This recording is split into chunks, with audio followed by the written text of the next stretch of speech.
ज्योतिष शास्त्र के अनुसार किसी भी व्यक्ति की कुंडली के 12 भाव में स्थित नवग्रह उस पर आजीवन असर डालते हैं। ग्रहों की बदलती स्थिति के चलते उनके शुभ या अशुभ प्रभाव कभी भी किसी पर पड़ सकता है। व्यक्ति के जीवन में किसी प्रकार की घटना घटित होती है तो इसे इन 12 भाव के माध्यम से ही जोड़कर देखा जाता है। किसी भी व्यक्ति के बुरे दिन कभी भी किसी से पूछकर नहीं आते हैं, लेकिन किस ग्रह के कारण आपको तकलीफ़ें झेलनी पड़ रही हैं, इसके बारे में ज्योतिष शास्त्र के द्वारा आप जरूर पता लगा सकते हैं। इसे जानकर उस ग्रह से संबंधित उपाय भी आप कर सकते हैं, जिससे आपके जीवन की सारी समस्याएं समाप्त हो जाएंगी और आपका जीवन सुखमय हो जाएगा। लेकिन दोस्तों, कई लोग ऐसे भी हैं जिन्हें अपने जन्म की सही तारीख और समय मालूम नहीं होता है, जिस कारण से उनकी कुंडली नहीं बन पाती है। फिर भी बिना कुंडली देखे ही किसी व्यक्ति का कौन सा ग्रह अशुभ फल दे रहा है, कुछ लक्षणों से आसानी से जाना जा सकता है। वैसे तो 9 के 9 ग्रहों का अलग अलग प्रभाव पड़ता है, लेकिन आज हम गुरु ग्रह के बारे में जानेंगे कि बिना कुंडली देखे किन लक्षणों से आप जान सकते हैं कि गुरु ग्रह आपके लिए कैसा है। आपका गुरु शुभ है या फिर अशुभ, गुरु आपका बलवान है या फिर कमज़ोर। नमस्कार दोस्तों, मैं हूं एस्ट्रोलॉजर ललिता स्वामी और आपका स्वागत है आपके अपने चैनल एस्ट्रोलॉजी विद ललिता स्वामी में। माता रानी आप सभी को खूब समृद्धि और तरक्की दे और उनकी असीम कृपा और आशीर्वाद आप और आपके पूरे परिवार पर सदैव बने रहें। दोस्तों, गुरु बिन ज्ञान कहाँ। गुरु का स्थान परमेश्वर से भी अग्रणीय है। गुरु के बिना ज्ञान को पाना असंभव होता है। सौरमंडल में यदि गुरु की बात की जाए तो यह सूर्य के बाद सबसे बड़ा ग्रह माना जाता है। दोस्तों, गुरुदेव बृहस्पति अच्छे हों तो इंसान में सोचने समझने की क्षमता बहुत अच्छी होती है। बृहस्पति अच्छा हो तो घर के अंदर के संस्कार निभाना उसके अनुसार ऐसा इंसान बखूबी चलता है और पढ़ लिख कर एक अच्छा ज्ञान हासिल करता है। इंसान जो भी काम करता है उसमें उसको पूर्ण लाभ मिलता है। उसकी याद करने की क्षमता यानी स्मरण शक्ति अच्छी होती है। गुरु अच्छे वाला व्यक्ति धार्मिक होता है और अपने धर्म पर चलने वाला होता है और दूसरे धर्म का भी सम्मान करता है।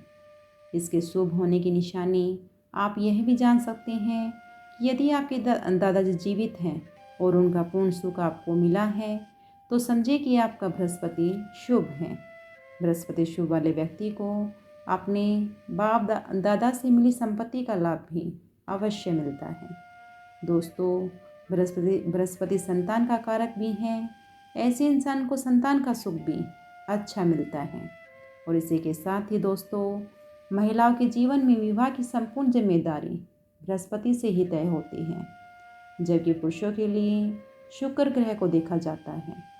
जिन लड़कियों का गुरु शुभ होता है उनका समय पर विवाह तय हो जाता है और उनका दाम्पत्य जीवन भी सुखमय होता है और उन्हें संतान से संबंधित कोई परेशानियां नहीं होती हैं। चलिए दोस्तों, अब जान लेते हैं कि यदि आपका गुरु ग्रह अशुभ है या कमज़ोर है तो क्या परेशानियां देगा। दोस्तों, कहा भी जाता है कि हरी रूठे तो ठोर है, लेकिन गुरु रूठे तो कोई ठोर नहीं।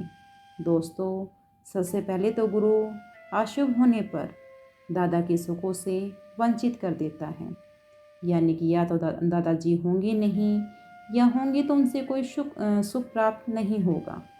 आपको पैतृक संपत्ति का सुख भी प्राप्त नहीं होता है, तो समझे आपका गुरु खराब है। दोस्तों, यदि आपके घर में बुजुर्गों की आयु कम है तो भी यह संकेत आपके गुरु के खराब होने का ही है। दोस्तों, यदि आप पढ़ना चाहते थे और आप नहीं पढ़ पाए, किसी कारण से आपकी पढ़ाई में रुकावटें आई और आपकी शिक्षा अधूरी रह गई, तो समझिए आपका बृहस्पति कमज़ोर है, अशुभ है। गुरु खराब वाला व्यक्ति नास्तिक होता है, वह अपने धर्म को ना मानने वाला होता है या फिर किसी अन्य धर्म को भी अपना लेता है, तो भी समझिए ऐसे व्यक्ति का भी बृहस्पति खराब होता है। दोस्तों, बृहस्पति के खराब होने को इस तरह से भी जाना जा सकता है। जब परिवार से सोना बिकने लग जाए जिसे आपने बड़े चाव से संग्रह करके रखा हुआ था, या फिर चोरी हो जाए या गिरवी रखना पड़ जाए, तो समझिए आपका गुरु खराब है।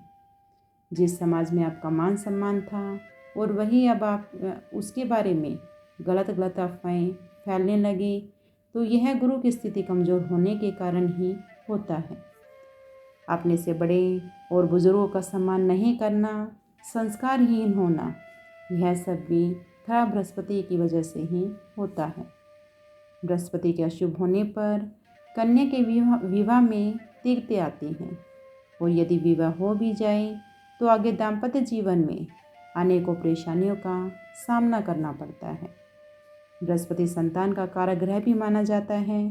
जब यह अशुभ होता है तो संतान से संबंधित सुखों में भी कमी करता है, जैसे संतान का ना होना या होने के बाद उनसे सुख ना मिलना। दोस्तों, आपने उन लोगों को भी देखा होगा जिनके कम खाने के बावजूद भी शरीर मोटा होता जाता है, तो ऐसे लोगों का भी बृहस्पति अशुभ होता है। जब बृहस्पति दुष्परिणाम देते हैं तो पेट की अलग अलग समस्याएं शुरू हो जाती हैं, जैसे एसिडिटी, गैस, कब्ज आदि होना।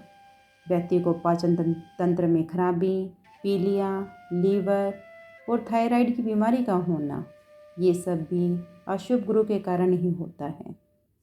मौसम के थोड़ा सा चेंज होते ही सर्दी जुकाम का होना, अस्थमा, दमा, सवास आदि के रोग भी खराब बृहस्पति की ही देन माने जाते हैं।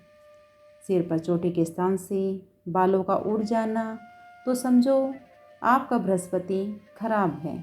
गले में माला पहनने की आदत और दाढ़ी का बड़ा करके रखना खराब बृहस्पति की ही निशानी मानी जाती है।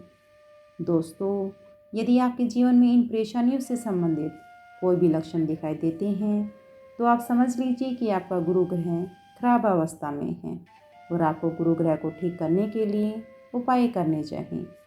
और साथ ही दोस्तों, अशुभ गुरु को मजबूत करने के लिए इन बातों का खास ख्याल रखें। बड़े बुजुर्गों के पांव हाथ लगा करके आशीर्वाद लेते रहें। अपने पारिवारिक रीति रिवाजों और संस्कारों के विरुद्ध कभी भी ना जाएं। यदि आपके दादाजी जीवित हैं तो उनका आशीर्वाद लेते रहें और उनके साथ संबंध अच्छे रखें। और साथ ही केसर का तिलक नाभि, जुबान और माथे पर लगाते रहें। गले में पीला धागा या सोने की चैन अवश्य धारण करें। ब्राह्मण को पीला कपड़ा और चने की दाल यथा समय देते रहें। और भूल कर भी अपने घर का सोना ना बेचें और ना ही गिरवी रखें। इस प्रकार दोस्तों, कुछ बातों का ध्यान रखकर और कुछ उपायों को अपनाकर आप अपने बृहस्पति को मजबूत करके अपने जीवन में आने वाली सभी समस्याओं का हल कर सकते हैं। आशा करती हूँ दोस्तों, आपको आज का वीडियो पसंद आया होगा। यदि वीडियो पसंद आई है तो इसे लाइक, शेयर और चैनल को सब्सक्राइब कर लें और साथ में ही एक प्यारा सा कमेंट भी अवश्य लिखिए। चलिए दोस्तों, फिर मिलते हैं एक नई और ज्ञानवर्धक वीडियो के साथ। तब तक के लिए जय माता दी।